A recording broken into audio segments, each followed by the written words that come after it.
માળી સમાજના આદર્શ એવા અખંડ ભારતના પ્રથમ મહાત્મા જ્યોતિરાવ ફૂલે અને દેશના પ્રથમ મહિલા શિક્ષિકા સાવિત્રીબાઈ ફૂલેને ભારત રત્ન આપવા માળી સમાજ દ્વારા મુહિમ શરૂ કરાઈ છે અને તેને લઈ સુરતમાં કલેક્ટરને આવેદનપત્ર આપી રજૂઆત કરી હતી।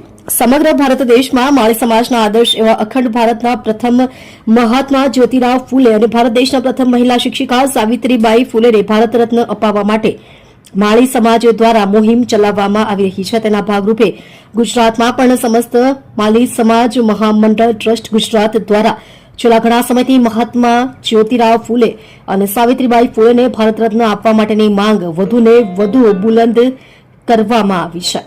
તો હાલમાં જ ગુજરાત રાજ્યના મુખ્યમંત્રી ભૂપેન્દ્રભાઈ પટેલને રૂબરૂ મળીને આ માંગણી તેમની સમક્ષ રજૂ કરવામાં આવી હતી, પરંતુ ફૂલે દંપતીએ કરેલા કાર્યોના નક્કર પુરાવાઓ સાથે સુરત કલેક્ટર સહિત રાજ્યના 34 જિલ્લા મથકોએ કલેક્ટરને આવેદનપત્ર આપી રજૂઆત કરાઈ હતી। તો આ રજૂઆત કરવા મોટી સંખ્યામાં માળી સમાજના લોકો પણ જોડાયા હતા।